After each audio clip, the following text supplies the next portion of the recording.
નમસ્કાર મિત્રો, Niva medical YouTube ચેનલમાં આપ સૌનું સ્વાગત છે। આજે આ વિડીયોમાં આપણે હેન્ડ વોશના સ્ટેપ વિશે માહિતી મેળવવાના છીએ, એટલે કે હાથ ધોવાની રીત।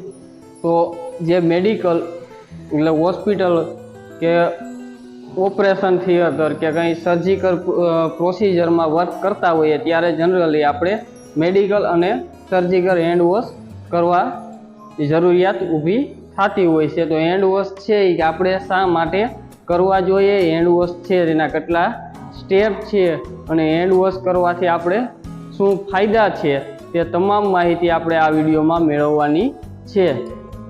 તો આજનો આપણો ટોપિક છે હેન્ડ વોશ એટલે કે હાથ ધોવાની રીત।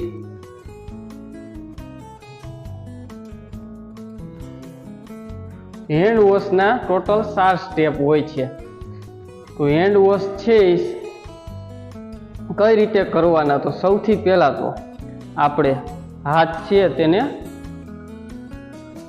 પાણીમાં ભીના કરી દેવાય, એટલે કે વોટર છે એનાથી વોશ કરવાના। તો કેટલા સમય સુધી, તો 10 થી 15 સેકન્ડ સુધી હાથને છે એ આપણે વોટર નીચે રાખી દેવાના અને વોશ કરવાના। હાથને વોશ કર્યા પછી આપણે લિક્વિડ કે સોપ અથવા તો સાબુ ગમે બેમાંથી ગમે તેનો યુઝ આપણે કરી શકીએ, તે હાથ પર લઈ લેવાનું અને વ્યવસ્થિત આખી સપાટીમાં પ્રસરી શકે તે રીતે ઘસી નાખવાનું।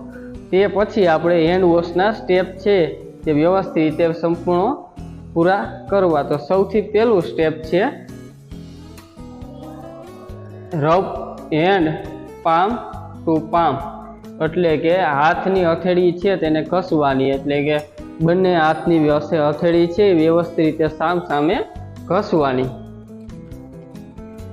પછી સેકન્ડ સ્ટેપ છે rub the back of both hand,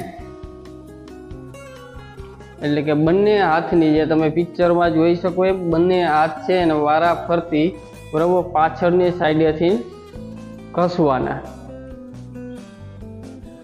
પછી ત્રીજું સ્ટેપ છે palm to palm with finger interlocked, એટલે કે હથેળીથી હથેળી આંગળી સાથે એમ, એટલે કે હથેળીથી હથેળી અને આંગળીઓ સાથે વ્યવસ્થિત રીતે ઘસવાની, એટલે કે આવી રીતે હથેળીએ ઘસાવી જોઈએ અને આંગળીઓથી આંગળીઓ પણ આવી રીતે ઘસાવી જોઈએ, જે આપણું હાથ ધોવાની રીતનું ત્રીજું સ્ટેપ છે। હવે ચોથું સ્ટેપ, તો back of the of finger to opposing palm with finger interlocked, એટલે કે જે હાથ છે એ હાથના પામ છે બે સામે ઓપોઝિટ સાઈડ છે ત્યાંથી ઇન્ટરલોક કરી ને વ્યવસ્થિત રીતે આવી રીતે ફિંગરો ને પામ ઘસવાના, જે આપણા હાથ ધોવાનું ચોથું સ્ટેપ છે। હવે પાંચમું step rotational rubbing of right thumb clasped in left palm vice versa, એટલે કે જે આપણો અંગૂઠો છે અંગૂઠાને છે એ વ્યવસ્થિત રીતે રાઉન્ડ શેપમાં વ્યવસ્થિત રીતે ઘસવાના, બંને હાથના બરાબર વારા ફરતી બરાબર ઉલટી રીતે પણ ઘસવાના, જે આપણા હાથ ધોવાનું છે પાંચમું સ્ટેપ છે। જે આપણો થંબ છે અંગૂઠો છે તેને વ્યવસ્થિત રીતે ઘસવાનો, બંને હાથના વારા ફરતી। છઠ્ઠું સ્ટેપ જોઈએ rotational rubbing backward and forward with clasped finger of left hand in right palm vice versa, એટલે કે જે આપણી ફિંગર છે તે ફિંગર છે હથેળીની વચ્ચોવચ્ચ રાખી ને આવી રીતે ઘસવાની, તેવી જ રીતે પાછું ઉલટી રીતે, એટલે કે પાછી બીજા હાથમાં સેમ પ્રોસિજર કરવાની, જેથી છે એ ફિંગર છે વ્યવસ્થિત રીતે ક્લીન થાય। હવે સાતમું સ્ટેપ જોઈએ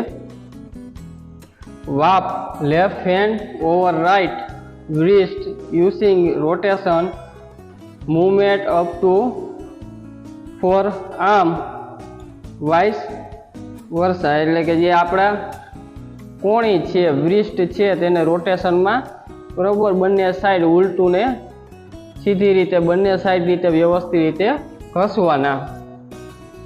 આ આપણા થયા હેન્ડ વોશ એટલે કે હાથ ધોવાની રીતના 7 સ્ટેપ। પછી 7 સ્ટેપ પૂર્ણ કર્યા પછી વ્યવસ્થિત રીતે વોટરથી હાથને ધોઈ નાખવાના અને જે સ્વચ્છ કપડું હોય તેના દ્વારા હાથને ક્લીન કરી દેવા અને થોડોક સમય તેને સુકાવા દેવા। આ આપણા હેન્ડ વોશના સ્ટેપ છે જે આપણે અત્યારે જોયા છે। હેન્ડ વોશ છે તેમાં 10 થી 15 સેકન્ડ સુધી બરાબર પાણી છે તેને નીચે શરૂઆતમાં હાથ આવવા જોઈએ। જે ઘસણ આપણે ઘસણની જે ક્રિયા કરીએ છીએ તે ઘસણ છે એ આપણે 20 થી 30 સેકન્ડ સુધી કરવું જોઈએ।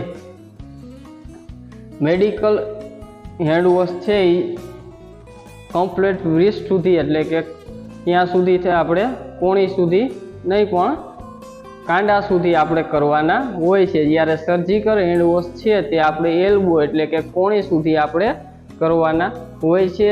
બંનેમાં સ્ટેપ છે એ સેમ રહે છે। હવે હેન્ડ વોશ આપણે છે તે શા માટે કરવા જોઈએ? તો હેન્ડ વોશ કરવાથી દર્દીને ચેપ લાગવાનો ચેપ આપણો ન લાગે। આપણે ગમે એ પ્રોસિજર વર્ક કર્યું હોય હેન્ડ વોશ ન કર્યા હોય તો દર્દીને આપણા થ્રુ ચેપ લાગવાની શક્યતા રહે અને કંઈ પણ પ્રોસિજર કરીએ તો દર્દીને થ્રુ આપણે પણ ચેપ લાગવાની શક્યતા રહે। તો એ ચેપને અટકાવવા માટે ખાસ કરીને મેડિકલ હેન્ડ વોશ કરવામાં આવતા હોય છે। મેડિકલ હેન્ડ વોશ છે તે ચેપને અટકાવે છે અને હાઇજીન મેન્ટેન થાય છે। હવે મેડિકલ અને સર્જિકલ જે હેન્ડ વોશ છે તો મેડિકલ અને સર્જિકલ બંને હેન્ડ વોશ એવા 2 મેડિકલ હેન્ડ વોશ કરવામાં આવતા હોય। જેમાં મેડિકલ હેન્ડ વોશ છે તો મેડિકલ હેન્ડ વોશ છે કંઈ પણ મેડિકલ પ્રોસિજર કરતાં પહેલાં કરવામાં આવે છે। જ્યારે તમે કંઈ પણ પ્રોસિજર કરો, ડ્રેસિંગ કરો, ઇન્જેક્શન આપો કે દર્દીને કંઈ સારવાર આપતા હો, ટ્રીટમેન્ટ આપો, કેર કરો, ત્યારે ગમે તે સારવાર આપો ત્યારે તેની પહેલાં અને પછી બંને ટાઈમ હેન્ડ વોશ મેડિકલ કરવા જોઈએ। જ્યારે સર્જિકલ હેન્ડ વોશ તો ક્યારે સર્જિકલ પ્રોસિજર કંઈ પણ કરવામાં આવે તો એ સર્જિકલ પ્રોસિજર પહેલાં અને પછી સર્જિકલ હેન્ડ વોશ કરવાના હોય છે। હવે સમયગાળો શું છે સર્જિકલ અને મેડિકલ હેન્ડ વોશ છે તો જનરલી હેન્ડ વોશનો સમયગાળો 5 મિનિટ જેવો છે। તો 5 મિનિટ સુધી તમારે હેન્ડ વોશ કરવા જોઈએ। જેમાં 20 થી 30 સેકન્ડ ફ્રિક્શન એટલે કે હાથના ઘસણ કરવા જોઈએ। 10-15 મિનિટ 15 સેકન્ડ છે તે આપણે વોટર નીચે હાથ રાખીને વ્યવસ્થિત ભીંજાવા દેવા જોઈએ અને 10 થી 20 સેકન્ડ જેવા આપણે હેન્ડ વોશ કર્યા પછી હાથને વ્યવસ્થિત રીતે સુકાવા દેવા જોઈએ। હવે જ્યારે મેડિકલ હેન્ડ વોશ કરો ત્યારે 3 થી 5 મિનિટ આપણે લઈ શકીએ। સર્જિકલ હેન્ડ વોશ કરતા હોય તો આપણે 5 થી 7-8 મિનિટ સુધી આપણે તે હેન્ડ વોશ કમ્પ્લીટ કરી લેવા જોઈએ। જનરલ ટાઈમ આપણે જોઈએ હેન્ડ વોશનો તો 5 મિનિટમાં કમ્પ્લીટ થવા જોઈએ। તો આજે મિત્રો આપણે સંપૂર્ણ મેડિકલ, સર્જિકલ અથવા તો હેન્ડ વોશ એટલે કે હાથ ધોવાની રીતની સમજૂતી મેળવી છે। તો આપ સૌનો ખૂબ ખૂબ આભાર। જય જય ગરવી ગુજરાત।